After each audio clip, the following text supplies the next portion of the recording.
kalau ada yang memberi masukan seperti apapun, lihat intinya, ya. Apa sih inti informasi ini?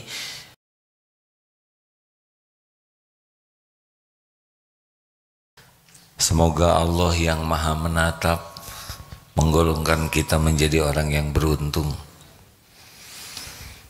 Di dunia beruntung, di kubur nanti di alam barzah beruntung, dan di akhirat juga beruntung. Kita bahas yang sudah pernah dibahas sebelumnya, surat Al-Asr. A'udzubillahi minasyaitonirrajim. Bismillahirrahmanirrahim. Wal 'asr. Innal insana lafi khusr illal ladzina amanu wa 'amilus solihati wa tawasaw bil haqq wa tawasaw bis sabr. Jadi orang beruntung artinya begini, innal insana lafi khusr, sesungguhnya setiap insan dalam kerugian kecuali 4. 1, amanu, orang yang beriman. Artinya apa? Orang yang paham kebenaran. Kalau orang tidak belajar agama, tidak paham kebenaran, tidak kenal Allah, tidak beriman kepada Allah. Yang kedua, wa amilus solihat, orang yang beramal soleh. Tidak ada keberuntungan dalam maksiat, tidak ada keberuntungan dalam dosa. Orang yang beruntung adalah orang yang aktivitasnya, waktunya jadi amal soleh. Syarat amal soleh 2, niatnya ikhlas. Yang kedua, caranya benar. Yang ketiga, orang yang beruntung itu, yang tidak rugi adalah tawasobil haqq, orang yang saling berwasiat dalam kebenaran. Yang keempat, tawasobis sabr, orang yang saling berwasiat dalam kesabaran. Jadi yang ke-1, ke-2 sudah sering dibahas. Yang ketiga ini, bagaimana kita akan menjadi beruntung ketika kita punya keterampilan menerima nasihat dan keterampilan menyampaikan nasihat dengan baik, dengan bijak. Ini kunci. Jadi hidup ini kalau ingin beruntung harus punya kemampuan menerima nasihat dan punya kemampuan memberikan nasihat. Mana yang lebih penting? Menerima nasihat dulu atau memberi nasihat dulu? Kalau tidak punya apa-apa tidak bisa memberi. Bagaimana teknik menerima nasihat yang baik? 1, kita harus menyadari bahwa kita ini, sadar diri namanya, kita ini makhluk lemah, makhluk bodoh, makhluk yang punya kekurangan, keterbatasan, yang kalau kita ingin jadi baik, kita memerlukan terus banyak nasihat. Benar? Yang kedua, yang pertama sadar diri, ya, bahwa kita ini memerlukan. Yang kedua, kita ini meminta kepada Allah petunjuk. Ihdinas siratal mustaqim. Itu 17 kali dalam Fatihah kita doa, ya Allah berikanlah kepada kami jalan yang lurus, tunjukkan jalan yang lurus, jalan orang-orang yang Engkau beri nikmat kepadanya, bukan jalan orang yang Engkau murkai, bukan jalan orang yang sesat. Jadi kita tuh benar-benar minta petunjuk. Siapa orang yang diberi nikmat? Ada 4. 1, nabiyin, sudah tidak ada. 2, sidikin. 3, syuhada. 4, solihin. Inilah yang kita minta. Nah sekarang Allah mendengar tidak doa kita? Jawab, dengar. Allah Maha mengabulkan. Lalu Allah kabulkan doa kita minta petunjuk lewat siapa saja. Mungkin lewat guru, ulama, lewat orang tua, lewat suami, lewat istri, lewat anak, lewat berbagai jalan Allah memberikan kepada kita perbaikan, nasihat. Bisa lewat teman, adik, kakak, lewat, bisa nasihat itu dalam bentuk hewan, Ada kucing, tiba-tiba kucing punya makanan diberikan kepada anaknya. Ini pun nasihat bagi kita. Ma khalaqta hadza batila. Tidak ada kejadian yang sia-sia. Oleh karena itu ketika datang nasihat, memang ada beberapa kemungkinan. Satu, nasihatnya benar, cara penyampaiannya baik, bijak. Ini yang paling enak. Tapi ada juga yang nasihatnya benar, tapi penyampaiannya tidak cocok dengan keinginan kita. Agak ketus, agak kasar. Ada juga yang nasihatnya tidak benar, tapi disampaikan dengan benar, dengan baik, tapi isinya tidak benar. Ada juga yang isinya nasihatnya tidak benar, disampaikan dengan cara yang batil. Semua ini ujian bagi kita. Tidak semua nasihat enak. Ada juga yang tidak enak caranya. Bagaimana kalau nasihatnya enak, caranya enak, tambah syukur kepada Allah. Bagaimana kalau nasihatnya benar, tapi caranya tidak sesuai harapan? Berarti kita selain dapat nasihat, kita dapat ladang pahala sabar. Ladang pahala penggugur dosa. Kita jadi berguguran dosa kalau tersakiti. Kita bisa berlatih kesabaran, berlatih untuk memaafkan. Tidak ada ruginya, kan? Orang rugi itu orang yang tidak sabar. Jadi ketika datang nasihat lewat siapa saja, ini hati harus yakin ini terkabul doa. Ini yang saya minta. Ini yang saya perlukan. Perlukah kita sibuk bela diri? Perlukah kita sibuk memberikan alasan? Tidak. Aneh kita minta, ketika diberi malah tidak suka. Aneh. Kita minta kepada Allah petunjuk, ketika diberikan petunjuk kita malah jengkel, marah-marah, sibuk bela diri, bahkan menyalahkan. Apa ini? Lewat siapapun, kalau itu kebenaran, kita syukuri. Ini pasti wa ma bikum min ni'matin faminallah. Nikmat apapun yang datang padamu adalah dari Allah. Misalkan anak, bapak jangan sombong dong jadi bapak-bapak, misalkan. Perkataannya benar atau salah? Benar ini. Jangan sombong. Apa yang salah? Tapi ini datangnya dari anak kecil, yang balita, yang belum paham. Allah yang menggerakkan. Bu, jangan banyak omong ya Bu ya, kalau jadi orang.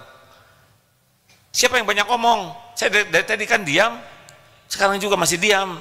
Terus saya ngomong. Enak aja nyebut saya banyak omong. Saya tuh bukan orang yang banyak omong, tahu.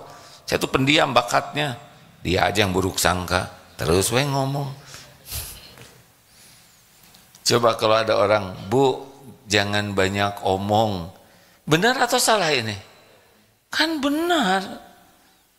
Tinggal evaluasi diri saja. Jadi kalau datang nasihat, syukuri terkabulnya doa. Kepada orang tidak usah sibuk membela diri, membuat alasan, tapi berterima kasih. Fokuslah kita mengevaluasi diri dan fokuslah memperbaiki diri. Apa sih kepentingan kita dalam hidup ini? Han? Membela diri, ingin dipuji? Bukan. Yang penting bagi kita tiap waktu berubah jadi lebih baik. Mau apa saja dunia nggak ada masalah. Yang penting kita tiap waktu jadi lebih baik. Iya kan? Mau kita bodoh terus, jelek terus sikap kita, tidak mau. Nah sekarang ada orang yang jadi jalan, kenapa kita sakit hati? Kenapa? Tahu kenapa kita sakit hati? Karena sombong kitanya.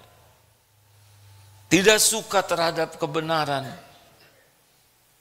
Kalau kita rendah hati, wa idza khatabahumul jahiluna qalu salaman. Perkataan kita baik-baik saja. Nah misalkan yang memberi nasihat itu kan macam-macam rankingnya ya. Ada yang bicara kepada kita memberi masukan tuh. Ada temen yang suka ngeyel aja dia tuh. Orangnya tuh celetak-celetuk, gak enak terus. Ada kan yang seperti itu ya. Hei penjol, kan kita benjol, betul tidak? Hei hitam lu, kita coklat tua udah deket ke hitam. Memang tidak boleh kita berkata begitu ya, jangan ditiru ini. Tetapi kalau orangnya memang tukang ngomong gak enak, ya sudah. Kita nggak usah sakit hati, ini latihan sabar. Tapi ada juga orangnya guru yang niatnya baik, yang selama ini ngajarin kebaikan, suatu saat memberikan kepada kita masukan, nasihat, yang nggak ada track recordnya menzolimi kita. Masya Allah. Misal saya punya guru ya, guru menegur, guru bahkan menegur dengan keras karena saya salah. Perlukah saya bela diri? Perlukah saya jadi benci ke guru saya? Enggak perlu. Karena track recordnya juga selama ini memberikan yang terbaik kepada kita. Kalau caranya kurang pas, ya berarti itu ada dosa kita di sana. Stop sibuk membela diri. Stop sibuk sakit hati. Apa perlunya sakit hati kan? Apa perlunya sakit hati?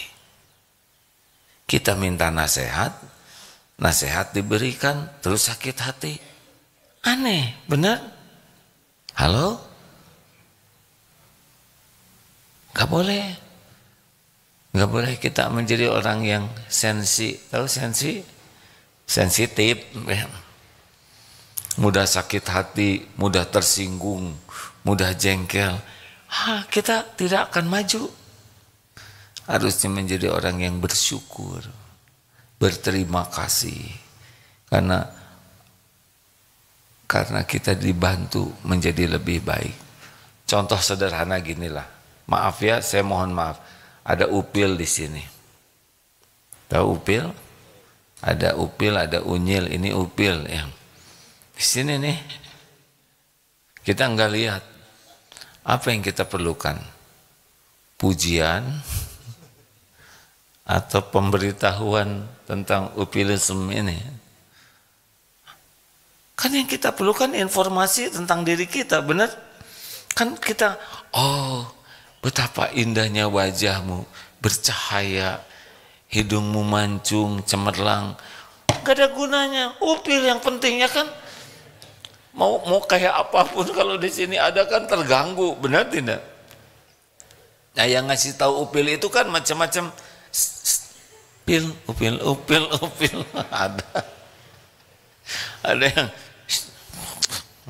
Ada yang bawa cermin, bantu, macam-macam caranya dilihatin.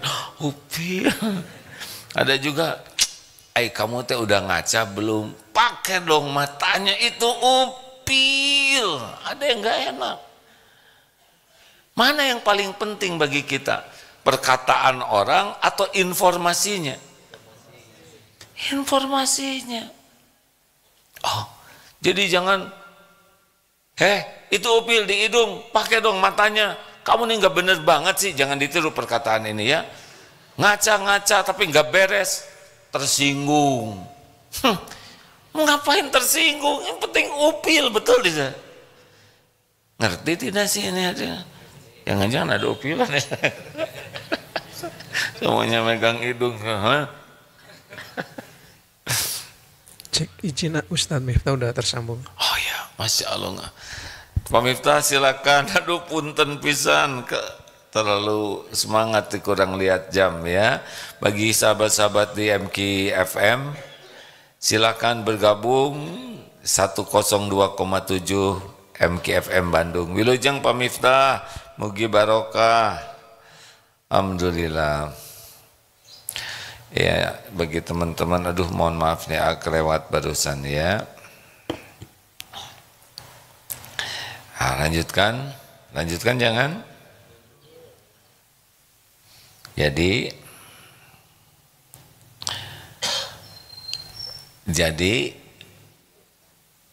kalau ada yang memberi masukan seperti apapun, lihat intinya, ya. Apa sih inti informasi ini?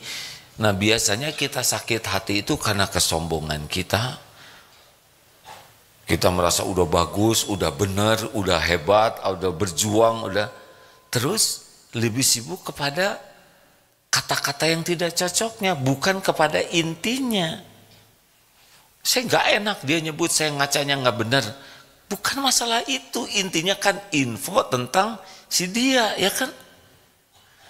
Nah, orang-orang yang kurang serius itu malah sering sakit hati. Lihat esensinya apa. Misal nih ya, kita sholat atau saya lah ngimamin tadi, terus ada yang salah.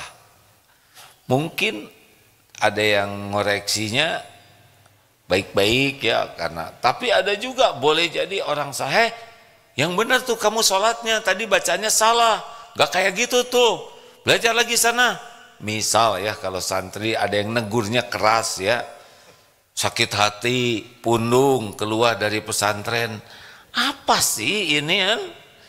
Kan itu rezeki. Kita salah bacaan sholat, ada yang salah, lalu Allah menggerakkan orang untuk memberitahu kesalahan kita. Bukankah kita bersyukur? Kalau caranya ada yang tidak enak, berarti itu penggugur dosa, berarti penambah pahala sabar, berarti Allah melatih diri kita untuk menjadi lebih kuat. Harusnya bersyukur kepada Allah, karena Allah memberikan tahu kekurangan kita, berterima kasih kepada yang mengoreksi, dan datangi yang lebih bagus bacaannya, perbaiki diri. Sebaik-baik jawabannya adalah perbaiki diri. Jelas hadirin sekalian? Nggak ada lebay-lebayan, sakit hati apa-apaan. Belajar dong sama anak kecil. Anak kecil mana sakit hati?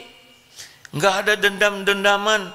Coba anak kecil balita, jangan minum di sini sayang, aduh kamu ini ngotorin. Udah dibilangin jangan ngotorin, tuh kan berantakan. Kan anak kecil kalau berantakan gimana? Apa pundung? Terus anak kecil itu terus buka lemari ya, saya mah, padahal dia belum bisa jalan, ngerondang aja ke lemari. Ibu pagi marah, siang marah, beresin popoknya terus dibuntel pakai sarung, terus ngerondang keluar pergi, pundung. Ada nggak yang begitu? Berapa kali itu anak kecil dimarah ibunya, ya kan? Nggak pundung-pundung tuh, malah meluk lagi. Kalau bersih hati kayak gitu tuh. Tapi makin besar kita makin busuk hatinya, makin pundungan, ya kan? Dikit-dikit tersinggung, dikit-dikit sakit hati, dikit-dikit jengkel. Kapan bahagianya hidup ini? Kapan benernya? Kenapa tersinggung ini? Nyindir saya terus. Karena ada yang datang ke pengajian, pasti suami saya katanya laporan ke si AA, setelah nyindir saya terus. Siapa lagi? Nah Bapak Ibu, jadi satu yang harus kita latih dalam diri kita adalah menikmati kritik, saran, koreksi sepedas apapun. Semuanya terjadi dengan izin Allah. Kita lebih suka dipuji, padahal pujian itu lebih bahaya daripada kritikan. Coba ya tadi Upil tadi di sini, penting dipuji atau penting dikoreksi? Jawab, koreksi. Dan kita nggak usah sibuk menjawab. Bu itu Upil, kamu jangan sembarang ngomong ya. Mau ngapain kita bela diri? Colek, beres, betul tidak? Colek, kalau astaga. Ya mau ngapain kita bela diri? Bu itu Upil, emang sengaja saya naruh Upil di sini untuk menunjukkan apakah saudara peduli. Rabbah. Jadi harus menikmati. Saran, kritik, koreksi, enggak usah sibuk bela diri. Nah begitulah hadirin, latihan yang penting kalau mau jadi orang beruntung, latihan menerima nasihat, latihan menerima kritik, sepedas apapun. Senyum saja, yakin ini datang dari Allah, lewat siapapun, bersyukur kepada Allah, berterima kasih kepada orang, balas dengan doa, fokus evaluasi diri, fokus perbaiki diri lillahi ta'ala. Tuh begitu, jadi kita maju saja terus. Beda dengan orang yang tidak suka dikritik. Udah awet ya, di sini opilnya awet, enak aja kamu ngaca dong, jangan mikirin hidung orang, tetap awet di sini ya kan. Sembarangan ngomong hidung orang, upil, kamu ngaca dulu, jangan dulu ngomong orang lain sebelum ngaca. Apa-apaan ini kan? Apa-apaan? Udah dikoreksi balas mengoreksi, udah dinasehati balas menasehati. Ini sangat kekanak-kanakan. Kanak-kanak juga nggak begitu, ya kan? Ini sangat error.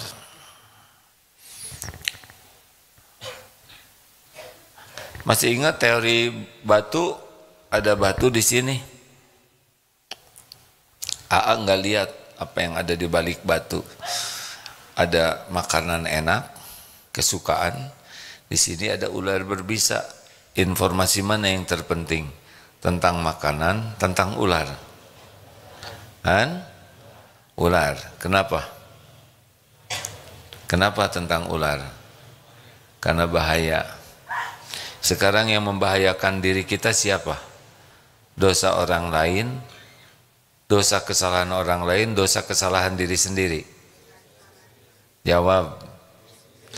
Dosa kesalahan teman-teman atau diri sendiri? Dosa kesalahan pemerintah atau diri sendiri?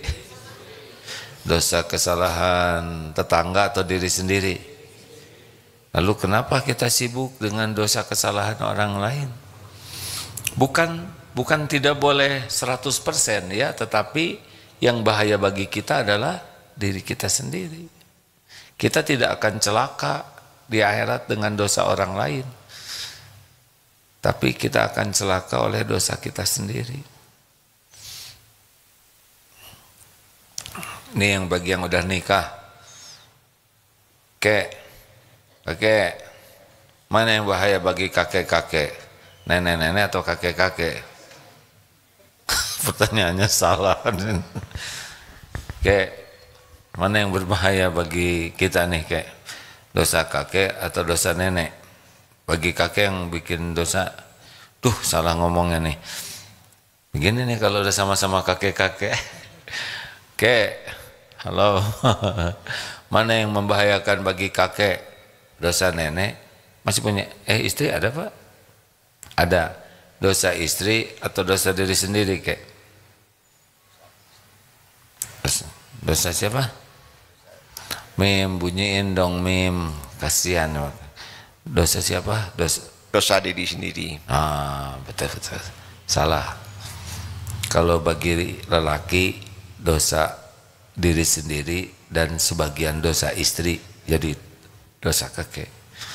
Kenapa? Karena kita lelaki.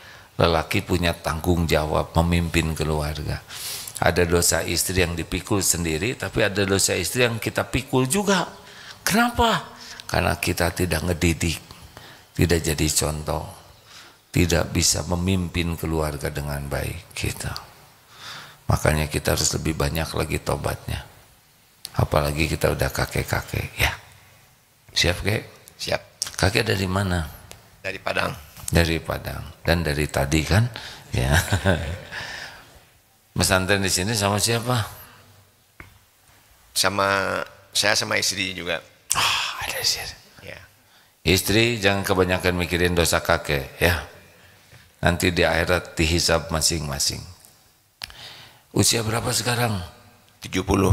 70, Masya Allah. Paling senior berarti ya? Ada lagi yang tua lagi. Oh ada lagi kakaknya? Ini. Oh, maaf ya. Ini santri baru ya? Baru berapa tahun Pak? Baru 78. Waduh, saya senang sekali ada masa keemasan ini. Karena kalau tidak ada pesantren masa keemasan, Pak, saya jadi paling tua. Kan santrinya muda-muda semua. Tapi dengan ada kakek, terima kasih ya Pak, saya jadi muda lagi. Usia 78, kenapa mau pesantren, Pak? Persiapan untuk menghadapi kematian. Masya Allah, ini ciri kecerdasan kan begitu. Orang cerdas itu aksaruhum lil mauti dzikra. Orang yang paling banyak ingat mati dan paling baik mempersiapkan untuk kehidupan sesudah mati. Gimana rasanya usia 78 kayak? Alhamdulillah. Udah lama berarti di dunia ya kan? Tahun berapa jadi lahirnya, maaf? 46. 46, alhamdulillah. Enggak malu ini mesantren sama anak-anak begini? Tidak. Iya benar. Kenapa malu? Malah memberi contoh ya. Sampai usia senior tetap belajar. Sudah berapa hari jadi di sini kakek? 20 hari. Hah? 21.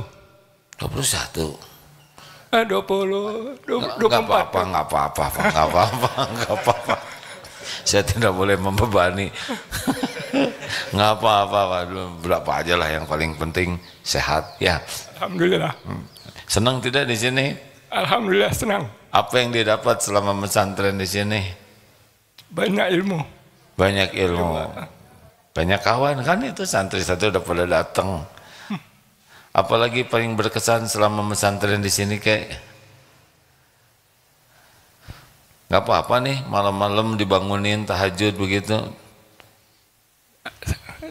Alhamdulillah sudah biasa bangun. Oh, udah biasa. Memang ahlinya ya. Terima kasih. Sama siapa di sini? Sendirian. Sendirian.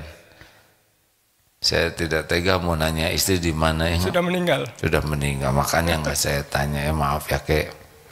Terima kasih. Alhamdulillah. Jadi berapa orang ini?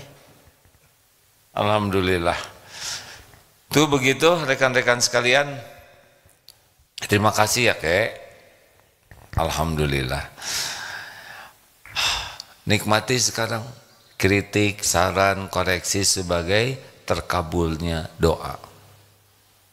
Dan jawabannya adalah PDLT, perbaiki diri dan lakukan yang terbaik. Silakan. Bagi teman-teman di Makassar, ini pengumumannya ya. Besok berangkat ke Makassar dan ini informasi untuk di Makassar. Oh, itu sudah ada tertulis di sana ya. Sebentar. Nah, pokoknya, nah ini dia. Sebetulnya ada beberapa acara, tapi ini yang terbuka langsung bagi umum. Hari Sabtu subuh di Masjid Mardiyah, Pak Baeng. Ya. Lalu Sabtu maghribnya di Masjid Raya Makassar, maghrib itu 18.30. Kemudian Ahad subuhnya di Masjid Baitur Rahman, Jalan Urip Sumoharjo. Ya begitulah, itu diantaranya ya. Sudah lama nih tidak ke Makassar. Apa kareba? Ada di sini Makassar? Apa kareba? Baji, bagus. Itulah segitu-gitunya ya. Baik, pertanyaan silakan. Ya. Bismillahirrahmanirrahim. Jazakallah khairan khasiran Ustaz Agim. Ade, program apa? Tahfizul Quran. Tahfizul Quran, baru ya? Baru. Alhamdulillah. Ya. Nah, mudah-mudahan AA dan keluarga seluruh umat muslim dilindungi oleh Allah Subhanahu wa taala. Amin ya rabbal alamin ya Allah, alhamdulillah. Pertanyaannya Ustaz Agim terkait tadi AA menyampaikan bahwa nasihat ada yang baik dan ada yang buruk, dan mungkin itu bisa datang secara bersamaan dari satu orang yang sama seperti itu. Lantas bagaimana sikap kita yang harus kita terima? Tidak membela diri, tapi kapan juga kita harus membela diri untuk kebenaran seperti itu? Oh iya, mungkin tadi terlewat ya. Boleh jadi salah kita dinasehati tapi dengan sesuatu yang tidak kita lakukan. Yang penting adalah kita simak dulu dengan baik. Jangan memotong nasihat, karena kalau memotong kita belum utuh ya. Dan kita yakin ini kejadian terjadi dengan izin Allah sebagai ujian.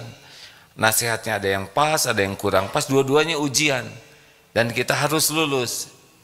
Bagaimana kalau kita dianggap melakukan sesuatu yang tidak kita lakukan? Jawab saja dengan baik-baik ya, tanpa emosional. Makanya kamu harus tahajud terus supaya kuat, padahal kita tahajud.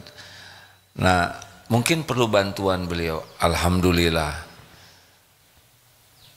Sampaikan saja, taufik Allah, saya dengan pertolongan Allah dalam seminggu itu tidak ada yang lepas.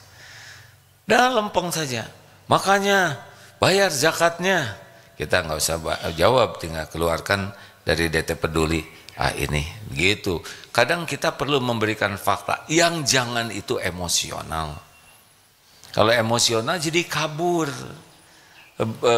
Masalahnya jadi antara luka dengan luka.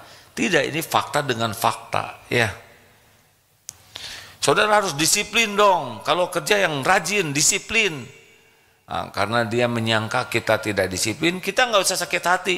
Oh, ini ujian bagi saya dianggap sering bolos ke kantor. Tinggal bawa absensi. Alhamdulillah Pak, ini sekedar informasi. Dah sampaikan. Nggak usah Bapak, jangan banyak ngomong. Nggak usah gitu, nanti keluarin ya. Mungkin Bapak memerlukan data, kasih data. Nah, biasanya yang lebih ribetnya itu adalah perasaan dengan perasaan. Kan yang diperlukan adalah fakta, bukan perasaan, betul tidak? Maksudnya sampaikanlah fakta itu. Ada kalanya kita harus menjawab, tetapi esensinya apa gitu. Kalau menjawab juga hanya, dan kita menjawab ke orang yang tidak mau kalah, percuma, betul tidak? Ini orang udah merasa benar sendiri, ngomong sendiri, dan memang track recordnya begitu, ya udah nggak usah dijawab. Gini ya, misal ada orang yang menghina kita, dan dia emang kerjanya menghina ke siapapun, udah biarin aja. Orang tuh kan beda-beda, tapi ada orang nih, ini guru baik, selalu berjuang ingin kepada kita kebaikan. Suatu saat guru ini menegur kita, terus kita sakit hati. Ini enggak benar. Track record guru itu adalah melakukan yang terbaik buat kita. Lalu ada menegur kita dengan cara yang tidak cocok menurut kita. Terus kita pundung, ini tidak benar. Lihat track record guru ini. Lihat track record orang tua, bagaimana berjuang, berkorban, hanya kebaikan untuk kita. Kalau suatu saat mengatakan yang tidak cocok, kita enggak boleh nilai setitik rusak susu satu tangki. Tapi emang dengan manusia kayak gitu. Nilai kita berbuat 10.000 kebaikan, kemudian kita melakukan satu kesalahan. Manusia cenderungnya lihat kepada kesalahan dan melupakan. Tapi kalau kepada Allah kita melakukan 10.000 kesalahan, terus kita melakukan satu perintah Allah dengan ikhlas sekali, itu bisa diampuni itu oleh Allah. Ya, tapi kita nggak usah sakit hati. Orang tidak berterima kasih, tidak apa-apa. Terus saja berbuat baik. Nah, kita berbuat baik bukan untuk diterima kasihi orang. Kita berbuat baik karena itulah amal kita. Begitu deh. Jangan emosional, intinya mah itu. Ya, pertanyaan selanjutnya ada? Ibu ngacung? Ya. Bapak, gilirannya Pak ya, nggak apa-apa. Bismillahirrahmanirrahim. Assalamualaikum warahmatullahi wabarakatuh, Pak. Waalaikumsalam warahmatullahi wabarakatuh. Dari yang diterangkan AA. Ibu teh siapa? Oh, saya teh. Saya Susan Ustadz dari Jogja. Bismillah. Dalam rangka apa? Dalam rangka mau ikut kajian AA hari ini sama mau insya Allah kami berempat mau lihat program keemasan insya Allah. Usianya masih sudah sih belum sih kita masuk lansia belum? Udah ya? nggak apa-apa. Pokoknya nggak. Intinya mau ikut itu tadi kan udah bilang kalau sebaik-baik manusia yang mempersiapkan untuk hari akhiratnya. Iya, karena tidak harus 70 itu ada 46 juga ada yang meninggal ya. Kirain yang ikut ini. Silakan. Yang diterangkan sepertinya saya memang bukan memang manusia error karena ketika ada yang memberi nasihat mungkin secara tidak langsung sebetulnya itu nasihat, tapi kebanyakan ada beberapa diterimanya itu nggak enak gitu ya kan karena ingin berbuat yang lebih baik bukan sakit hati tapi masa sih saya teh seburuk itu gitu ya. Jadi ketika akan memperbaiki diri itu menghilangkan menyadari bahwa saya seburuk itu tuh masih sulit gitu kayaknya nggak buruk-buruk banget lah gitu. Nah itu kan berarti kan masih sombong. Tapi dalam perjalanannya tuh ketika akan memperbaiki itu masih berat ya gitu. Jadi itu ada apa dengan saya ya? Itu aja. Saya tidak tahu. Artinya ya itu tadi masih error. Tapi itu tuh lama gitu baru menyadari baiklah kalau seperti itu saya akan menjadi lebih baik. Tapi proses menjadi itu tuh nggak pernah bisa cepet gitu, harus mikir. Jadi sakit hati heula baru aja mau berbaiki. Pengennya teh seperti nasihat langsung gitu. Oh iya perbaiki gitu. Nah tapi belum. Baik ya. Saya sebetulnya mau sabar ya mendengarkan terus. Tapi saya nggak punya kesempatan buat jawab. Iya. Atur nuhun. Assalamualaikum. Oh udah selesai ya udah. Udah. Jadi gini Bu. Ibu kesadaran untuk gini, Ibu dengan mendengar ceramah seperti ini, kesadaran untuk menjadi lebih cepat, lebih baiknya meningkat tidak? Iya. Dibanding dengan tidak mendengarkan ilmu, ada beda tidak? Sebelum dengar ilmu, sesudah dapat ilmunya, beda enggak? Beda insya Allah. Kurang nendang nih. Beda, tapi kan kalau baik ngasih nasihatnya. Kan kalau pas nerima, Bu jangan cerewet aja tiap hari teh ibu mau ngomong. Masa ibu teh ngomong aja. Gitu, tapi terus. Tapi saya bisa mengerti Bu ya yang menasehatin ibu ya dengan beberapa waktu ketemu aja udah jelas. Jadi gimana yang sehari-hari bareng ya kan? Ini aja baru ketemu, enggak apa-apa Bu ya. Saya harus bijaksana sekali hadirin. Bu, rezeki terbesar itu adalah ketika kita diberitahu oleh Allah kekurangan kita. Berarti ciri orang yang bekal tobat itu adalah dia menyadari kekurangannya. Jadi salah satu nikmat besar dari Allah adalah kita bisa jujur mengetahui, mengakui kekurangan kesalahan kita. Itu nikmat besar. Karena dari sinilah bisa tobat. Dari tobat bisa memperbaiki diri.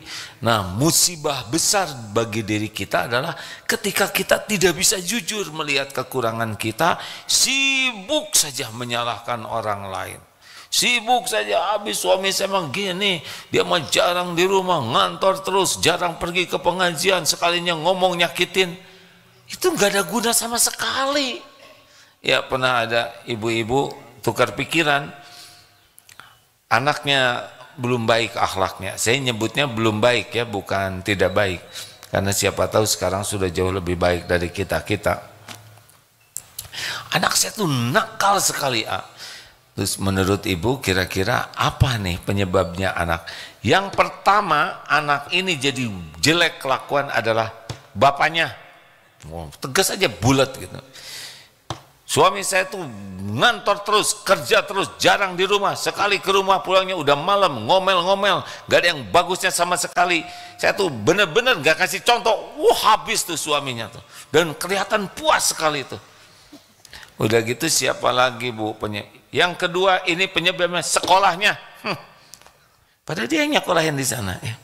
Emang sekolahnya sekolah Islam tapi borju, duit melulu, pamer, ngambek, budal sepertinya. Dah. Ada lagi Bu, sebetulnya saya tidak begitu fokus kepada jawabannya ya, tapi bagaimana polanya. Yang ketiga ini teman-temannya, ini ngaco, dasar anak-anak orang kaya, orang didik, ngambek ke orang tua muridnya.